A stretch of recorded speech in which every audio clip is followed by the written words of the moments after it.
I want to do a quick demo lesson on scriptable objects, which are a very cool way to store data separate from the typical objects and classes that you use in Unity, but still very accessible to them and kind of reusable in lots and lots of different ways. So what scriptable objects are is basically a special sort of class that is really meant to store data and be kind of shared across your application, maybe reused, maybe used as a template for accessibility and so on, that sort of thing. So let's take a quick look. Let's see if we can do this in, say, 5 minutes or so. All right. So I have my game here, which is my little scarecrow-based sort of apple picking game. If I play, I'll hit the play button, and you'll see it will drop these bags that I have to catch in my bucket, or my buckets here. And the idea that I'm going to show you here is this scriptable object idea. Now, if you look down at my scripts, I have sort of a new looking script here, which is called Boing. Now, what Boing actually is Boing is an instance of a scriptable object. All right. So really, the interesting part right now is this thing called myInt. So to create a scriptable object, you can see here, the scriptable object is another sort of class, right? The typical class is, we were used to seeing these, where we had public class, scarecrow behavior, mono behavior, inherited from mono behavior.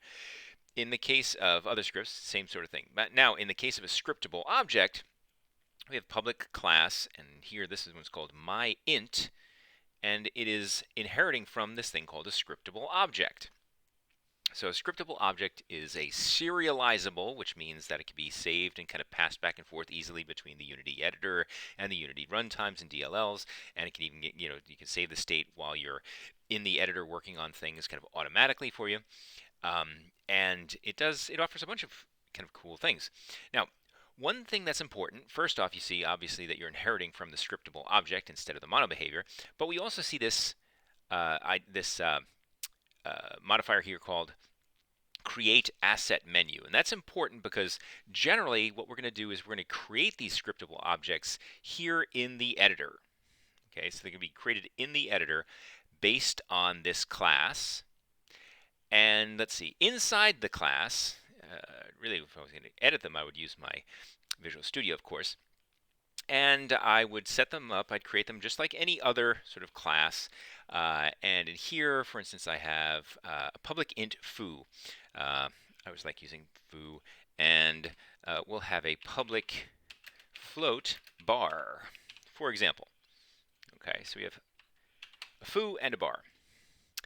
Now, we said create asset menu.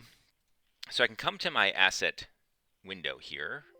And if I right-click now, you'll see that I can create myInt, right? And myInt is a bit of a misnomer because we just went and decided that myInt has a int and a float in it now.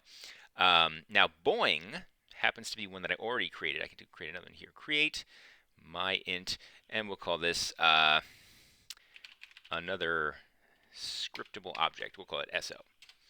All right. So it uses that class, and you'll see, okay, it has a script on it because it is a scriptable object, and it has those two parameters, those two fields, those two variables, and we can set them to be whatever we want. So we can set foo to be, say, 100, and we can set bar to be 1.2345. Okay? And you can even do the same thing with Boing over here. Let's set to 9, and it's 0.2. All right, so they're these things that just sit around. They just have those values in them. So what use are they? Well, here's where they get useful. Now imagine that in my game here, I have my various scripts here, and inside, say, bag behavior, I wanted to refer to some sort of shared object, right? Because I want bag behavior and the player controller maybe to both know about that particular, we wanted to know about Boing, for example. We want them to share that as some way of talking to one another without necessarily, bag behavior wouldn't have to talk to player, and so on and so on, right? They'd kind of communicate, they'd be decoupled by virtue of the fact that they'd be using this object to kind of reference data across from one another. Not any data inside of either of them, but something in this sort of object that is between the two of them. All right. So for example, here over in bag behavior, what we'll do is for now we will say, okay, every time a bag is spawned, well, let's do this. Let's be real special. We'll have everybody in on the act. Okay. So Scarecrow is the one that actually spawns our bags that get dropped. All right. So what we're going to do is we're going to go to bag behavior and say every time we drop an item. So where is it now? Every time, whoops, start in Scarecrow behavior, sorry. Scarecrow behavior, every time we drop an item, I'm going to add something to that foo, right? So I want to have, let's see, I want to be able to reference it. So what I'm going to do is I'm going to say, just like we have game objects and prefabs and so on, here I'm going to say public, and it's called myInt. You'll notice it knew all about it. And we'll refer to it as, we could refer to it as anything here. This is going to be a reference, so we'll call it foo. That wouldn't be good. My scriptable object, we'll call it. Okay. All right. So now in here, every time we call drop item, I'm going to say my scriptable object dot, and you'll see I could have access to foo and bar. I'll say foo plus plus. Okay. So every time I drop an item, I'm going to add to foo there. Right. Now, how do I get at that? How do I touch that? Well, over here in my Scarecrow now, which has my Scarecrow behavior, you'll see it has a reference, a public reference, where it wants me to put my scriptable object. So I'm going to go ahead and put boing there. Right. So every time, and you know, it exists somewhere else because I already set this up once, so let's be careful here. Let's go into, I believe it's also already in the player controller. You'll see I have a reference up here. Do I? Ah, yes, public myInt foo.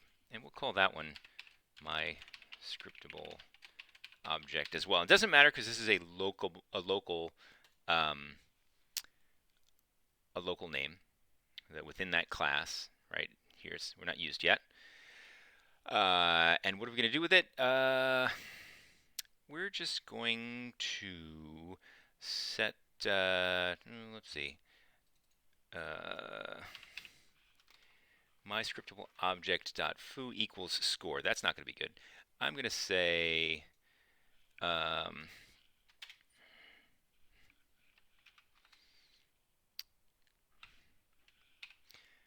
every time we score, we're gonna change that. Why don't we do that?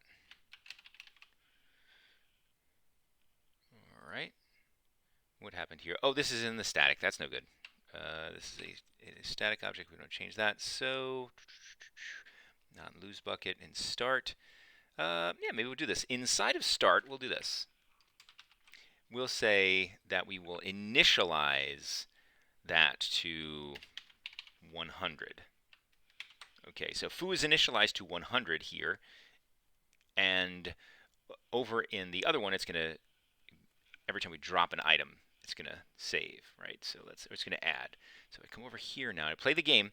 What I'm going to do is I'm going to click on boing so that we can see boing. I'm going to hit play. If I don't have any errors, whoops, I do.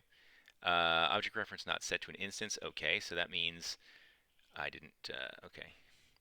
Player, here's that. I need to go set that. Now this will be better. Clear. All right, hit play. I'm going to hit pause for a second. Let's look at boing. Boing is set to 100 because that's what happened in the player script. And let's continue here. You'll see as I add, every time it throws a bag down, it's adding to that, to foo. Okay? So let's do something else with it. Let's have somebody else reference. Okay, so inside of maybe the bag behavior, now we can also reference that. We'll say public myInt, and it's still, I mean, it could be anything. We could, again, the name could be anything here. My scriptable thingy. Could be anything. Could be any name. Thing. Thing sounds better than thingy. And what I'm going to do is every time a bag is destroyed, let's do that. Every time a bag is destroyed here, it's disabled, we will say my scriptable thing minus minus, dot foo minus minus. Okay. So let's do that. Let's see what happens. All right. Hit play. Now you'll notice foo has stayed the same because it is serializable. It actually kept it around. It's going to be set to back to 100 because that's what start did. That's okay. So it's set to 100. We start dropping things, but you'll see, always do that. Not set. All right. Let's go back. Let's say quickly. Okay. In order to do that, we have to go, and this is sort of tricky. The prefab. So this is the prefab for the bag. Now, all right. So to do this, let's see if this works. My scriptable thing. There it is.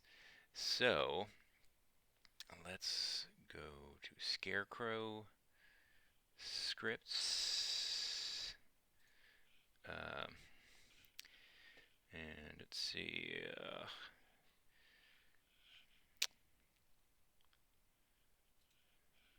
Yeah, we could do that. All right, Scarecrow scripts. No, Scarecrow prefab resources, gunny bag, and scripts. And we're going to grab boing. Come on, boing. And put that there. Right?